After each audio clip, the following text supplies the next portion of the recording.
জানিয়ে দিব আমাদের হাতে থাকা সর্বশেষ গুরুত্বপূর্ণ আপডেট বাংলা সংবাদ। অস্ত্র মামলায় 17 বছরের দণ্ড থেকে খালাস পেলেন বাবর। জানিয়ে দিব গ্রেনেড হামলার মামলায় সব আসামি খালাসের বিরুদ্ধে রাষ্ট্রপক্ষের আপিল। আরো জানিয়ে দিব নির্বাচন বিলম্বিত হতে পারে এমন সংস্কার সমর্থন দেবে না বিএনপি।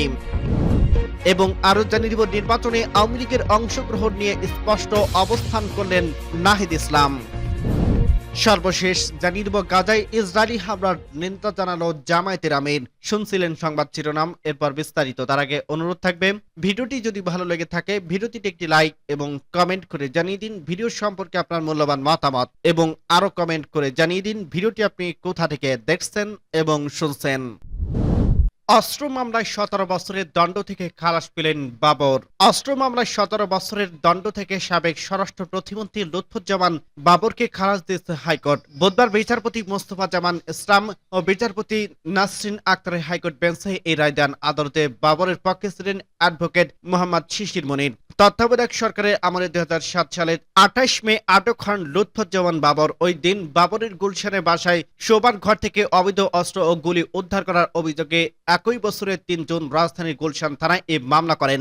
বিচার শেষে একই বছরের 30 অক্টোবর ঢাকা মহানগর 9 নম্বর বিশেষ ট্রাইব্যুনাল আদালতে বাবরকে 17 বছরের কারাদণ্ড দেন। এই রায়ের বিরুদ্ধে তিনি হাইকোর্ট 2007 সালে আপিল করেন। সেই আপিল শুনানি শেষে আজ বুধবার রায়ের জন্য দিন ধার্য করা হয়। এরপর বিভিন্ন মামলায় তার তদন্ত হয় এবং দণ্ড হয়।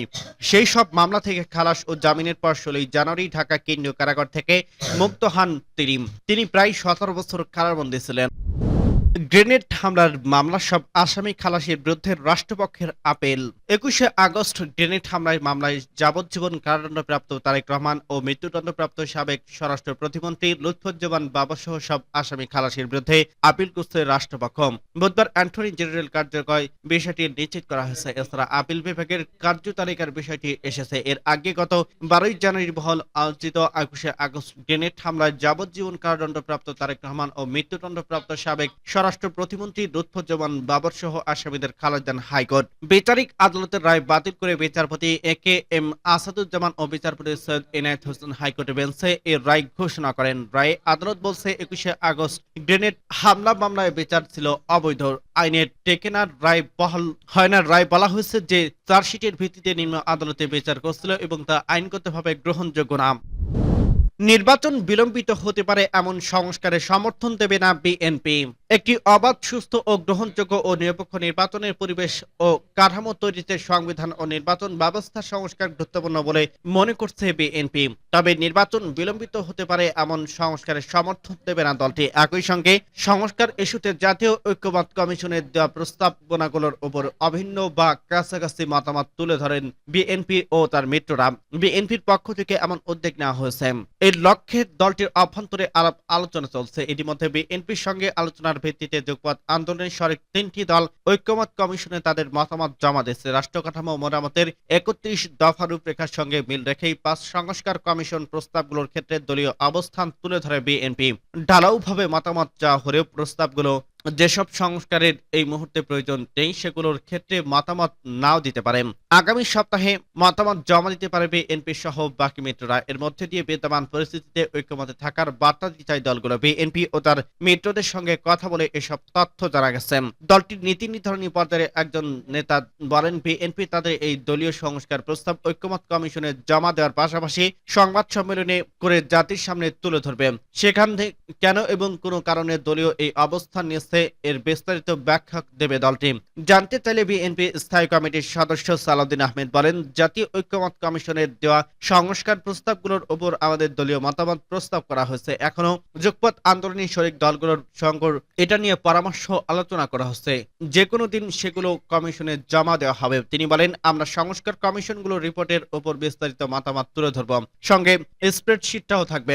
এদিকে সংস্কার বিষয়ে জাতীয় ঐক্যমত সৃষ্টির লক্ষ্যে রাজনৈতিক দলগুলোর সঙ্গে জাতীয় ঐক্যমত কমিশনের আলোচনা কাল বৃহস্পতিবার থেকে শুরু হচ্ছে। মঙ্গলবার কমিশনের জনসংযোগ কর্মকর্তা এস.এম. ফজলুর রহমানের সই করা বিজ্ঞপ্তিতে এ তথ্য জানানো হয়েছে। এতে বলা হয়েছে, জাতীয় ঐক্যমত কমিশনের উদ্যোগের প্রথম পর্যায়ে বৃহস্পতিবার বেলা 3টায় লিবারেল ডেমোক্রেটিক পার্টির সঙ্গে আলোচনা কর্মসূচি নির্ধারণ করা হয়েছে। পর্যায়ক্রমে অন্যান্য দলগুলোর সঙ্গে আলোচনার সময় ঘোষণা করা হবে। জানা গেছে, সংখ্যা অনুপাতিক পদ্ধতি নির্বাচন ও প্রাদেশিক কার্যালয় ফর্মুলার রাজি নয় বিএনপি। তত্ত্বাবধায়ক ও অন্তর্বর্তীকালীন সরকারের মেয়াদকালে একসঙ্গে জাতীয় ও স্থানীয় সরকারের নির্বাচন চাইবে না দলটি।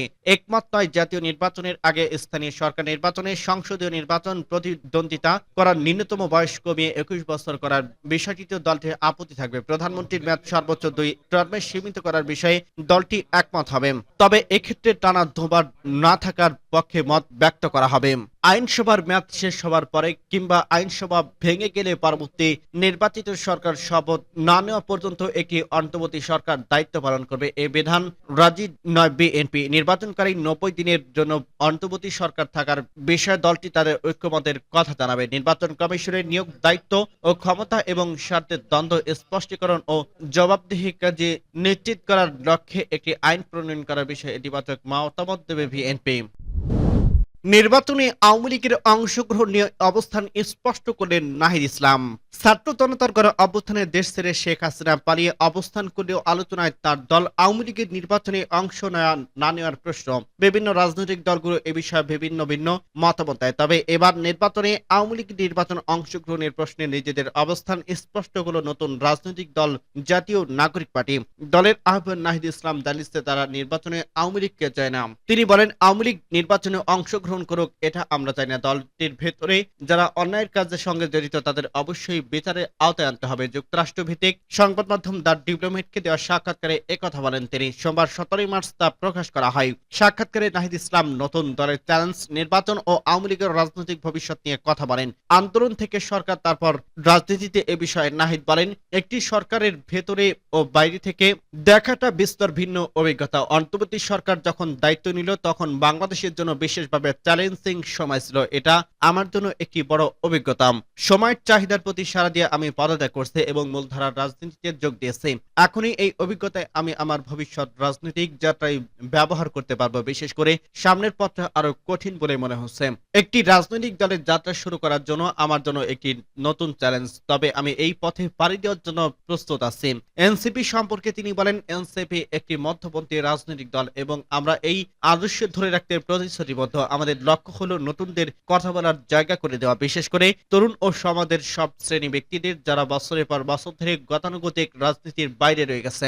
আমাদের লক্ষ্য একটি গণপরিষদ গঠনের মাধ্যমে সেকেন্ড রিপাবলিকান প্রতিষ্ঠা করা। এই গণপরিষদের মাধ্যমে আমরা নতুন একটি সংবিধান পরিবর্তন করতে চাই এবং ক্ষমতা ধরনের পরিবর্তন আনতে চাই।